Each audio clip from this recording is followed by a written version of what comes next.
It all began in Kirkwall, the fall of Knight Commander Meredith, the Qunari uprising, and of course, the Chantry's destruction and the onset of Mage Rebellion. One person always stood amidst the swirling chaos: Hawk, the champion of Kirkwall.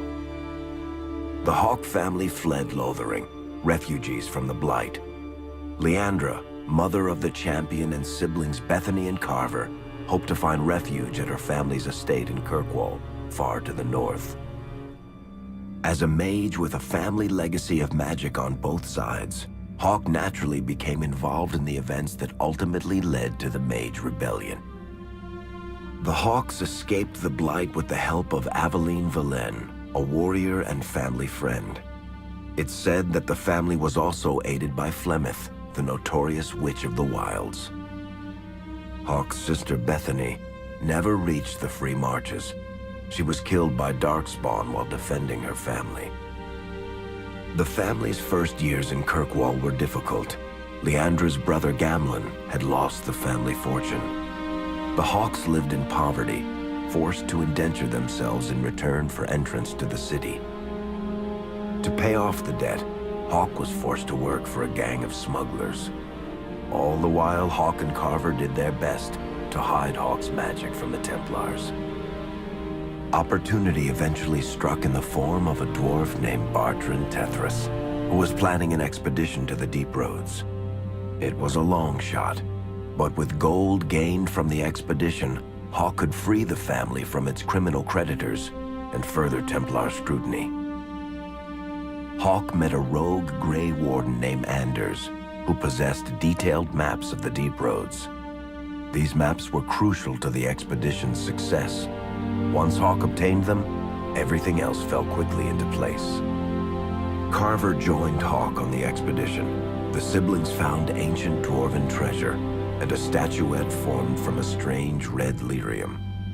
Carver fell victim to the blight that suffuses the Deep Roads, but Anders led him to a group of Grey Wardens who were able to save his life.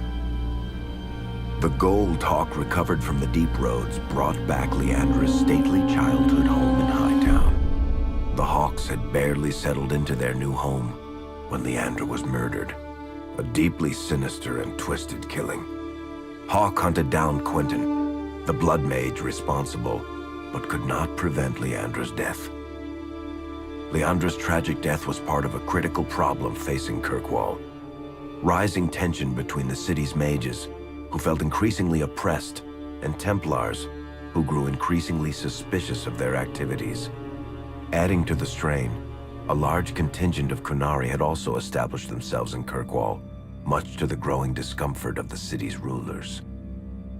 After their dreadnought was shipwrecked many years before, a group of stranded Qunari were allowed to remain in a cordoned-off area in Lowtown.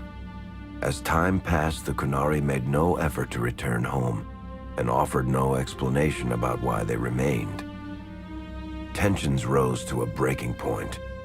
Revered Mother Patrice, convinced the Qunari were a threat to the Chantry's faith, incited violence between the Qunari and the Kirkwall populace. Hawk knew that Patrice would bring about unnecessary conflict. Though the champion tried to stop her, Patrice orchestrated the murder of Seamus Dumar, a Viscount's son and a recent convert to the Qun. When her crime was discovered, a Qunari assassin killed her. After Seamus was murdered, the Arishok of the Qunari group lost patience with the humans of Kirkwall. They would now submit to the Qun or die. The Qunari struck hard and fast. They took the palace in Hightown and beheaded the Viscount to immediately quash any resistance. Aided by Knight Commander Meredith and First Enchanter Orsino, Hawk reached the palace and stood toe-to-toe with the fearsome Qunari leader. Hawk fought the Qunari leader. The fierce battle resulted in the Arishok's death and the liberation of Kirkwall from its brief occupation. The Qunari quickly withdrew from the city entirely. Hawk saved Kirkwall and earned the grudging respect of the city's Templars, mages, and nobility, along with the title that history remembers: the Champion of Kirkwall. Kirkwall's problems were still not over, however. After Viscount Dumar's death, Knight Commander Meredith took power and blocked all attempts to appoint a new Viscount. Under Meredith's command, the Templars tightened their grip on the mages, planning to suppress what Meredith saw as a growing rebellion. Anders, who spent years fighting for justice and freedom for his fellow mages, saw that the time for negotiation was past. He destroyed Kirkwall's chantry, killing hundreds, including Grand Cleric Elthina. This single act began a rebellion that spread from circle to circle, until all circles of Magi had risen up in defiance against chantry rule. Though Anders had done the unforgivable, something stayed the champion's hand. Anders survived the day, although many others did not. Fighting spread swiftly through the city. Some mages rebelled openly, many of them succumbing to possession.